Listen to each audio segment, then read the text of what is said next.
Chapitre 13. La victoire. Le diable le transporta dans la ville sainte, le plaça sur la terrasse du temple et lui dit : « Si tu es fils de Dieu, jette-toi en bas, car il est écrit : il donnera pour toi des ordres à ses anges, et ils te porteront sur les mains, de peur que ton pied ne heurte une pierre. » Satan croit se placer maintenant sur le terrain de Jésus. L'ennemi, plein de ruses, propose à son tour des paroles émanant de la bouche de Dieu.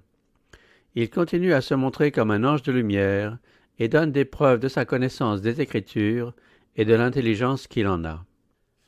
Jésus s'est servi de la parole de Dieu pour soutenir sa foi. Le tentateur s'en sert pour couvrir ses séductions. Il feint d'avoir voulu mettre à l'épreuve la fidélité de Jésus et loue sa fermeté. Puisque le Sauveur a manifesté sa confiance en Dieu, Satan veut un nouveau témoignage de sa foi. Il insinuera encore un doute comme préface à la tentation. « Si tu es fils de Dieu ». Le Christ est tenté de répondre à ceci. Il se garde pourtant de donner la moindre prise au doute. Il ne veut pas mettre sa vie en péril pour fournir une preuve à Satan. Le tentateur pensait ainsi pouvoir tirer avantage de l'humanité du Christ et le faire tomber dans la présomption. Mais si Satan peut solliciter au péché, il ne peut nous y contraindre. Il dit à Jésus : « Jette-toi en bas », sachant bien qu'il ne peut pas le jeter en bas lui-même, car Dieu interviendrait pour le délivrer.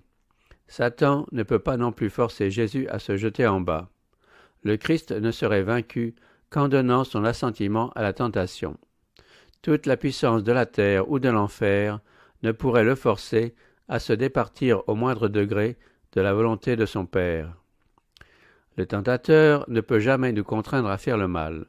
Il ne peut dominer notre esprit que si nous cédons à son influence. Pour que Satan puisse exercer sa puissance sur nous, il faut que notre volonté y consente, et que notre foi cesse de s'attacher au Christ. Cependant, tout désir coupable entretenu par nous lui fournit un point d'appui. Tout point sur lequel nous ne réussissons pas à atteindre à l'idéal divin lui ouvre une porte par laquelle il s'empressera d'entrer pour nous tenter et nous détruire. Et toutes nos chutes, toutes nos défaites lui fournissent l'occasion de jeter de l'opprobre sur le Christ. En citant la promesse « Il donnera pour toi des ordres à ses anges », Satan omit les mots « de te garder dans toutes tes voies », ce qui veut dire dans toutes les voies que Dieu nous a tracées. Jésus refusa de sortir du sentier de l'obéissance. Tout en faisant preuve d'une parfaite confiance en son Père, il ne voulait pas se placer, de son propre chef, dans une position qui obligerait son Père à intervenir pour le sauver de la mort. Il ne voulait pas, en obligeant la Providence à venir à son aide, négliger de donner à l'homme un exemple de confiance et de soumission. Jésus déclara à Satan : « D'autre part, il est écrit : Tu ne tenteras pas le Seigneur ton Dieu. » Moïse avait adressé ces paroles aux enfants d'Israël quand, altérés, au désert, ils avaient réclamé de l'eau en s'écriant : « L'Éternel est-il au milieu de nous ou n'y est-il pas ?» Dieu avait opéré en leur faveur des choses merveilleuses, mais dans leur détresse, ils doutèrent de lui et voulurent une preuve qu'il était avec eux. Dans leur incrédulité, ils voulurent le mettre à l'épreuve. Satan conseillait au Christ de faire la même chose. Dieu avait déjà attesté que Jésus était son Fils.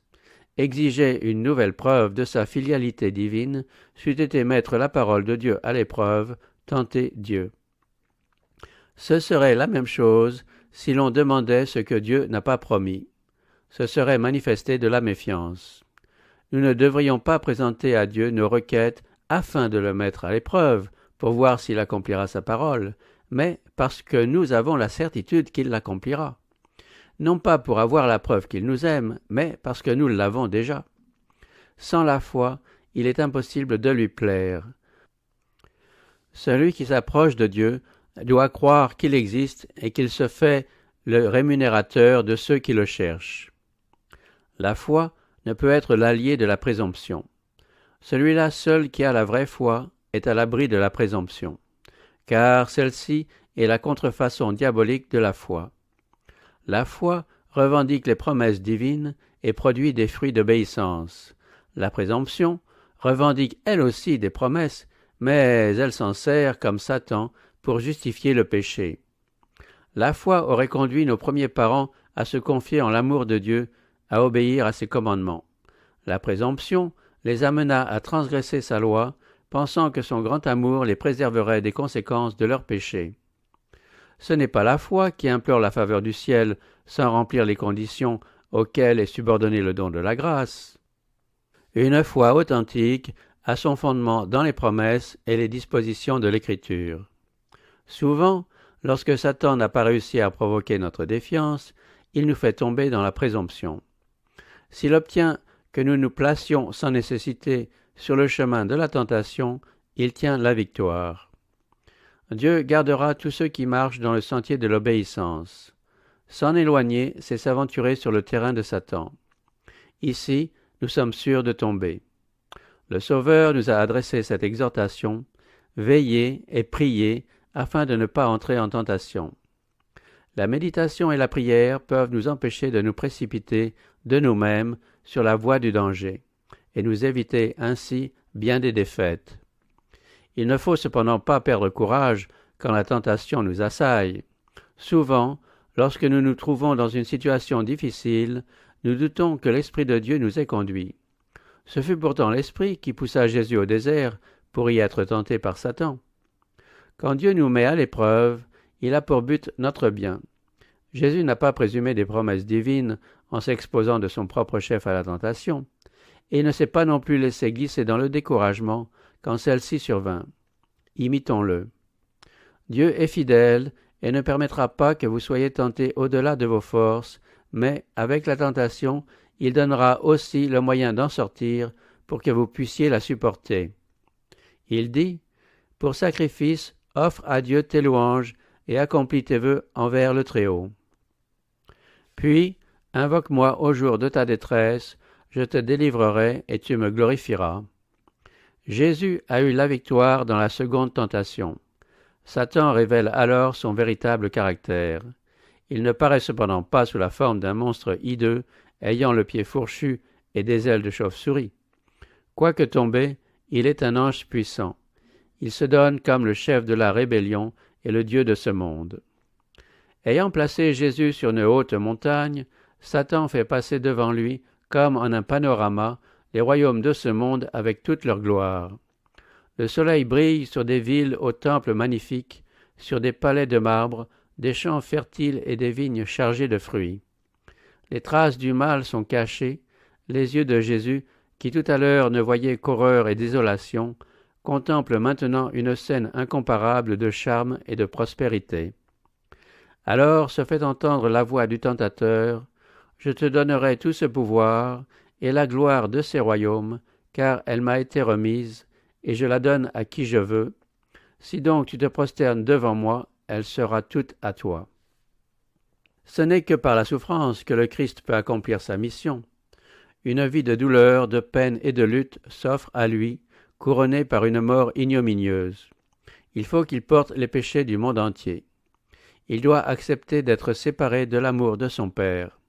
Et voici que le tentateur fait hommage à Jésus du pouvoir qu'il a usurpé.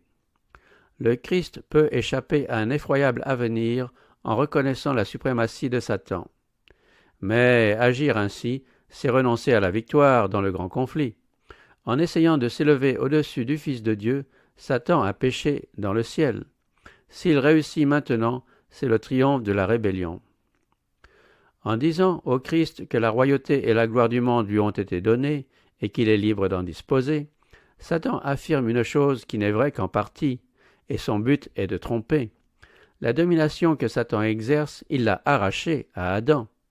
Or, Adam n'était que le fondé de pouvoir du Créateur, il n'était pas un roi indépendant. La terre appartient à Dieu, et Dieu a remis toutes choses entre les mains de son Fils. Adam était appelé à régner sous les ordres du Christ. Quand Adam eut livré à Satan sa souveraineté, le Christ demeura le roi légitime.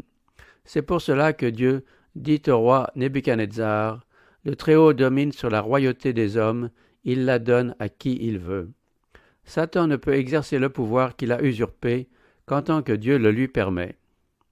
En offrant au Christ la royauté et la gloire de ce monde, Satan se propose de l'amener à renoncer à ses droits souverains pour ne régner que sous ses ordres. C'est là une domination semblable à celle qu'espéraient les Juifs. Leur ambition était de régner sur le monde. Si le Christ avait consenti à leur donner un tel royaume, ils l'eussent accueilli avec transport.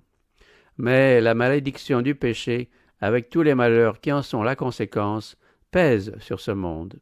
Aussi, le Christ dit-il au tentateur, « Retire-toi, Satan, car il est écrit, tu adoreras le Seigneur ton Dieu, et à lui seul tu rendras un culte. » Les royaumes de ce monde furent offerts au Christ par celui qui s'était révolté dans le ciel, en échange d'un hommage au principe du mal.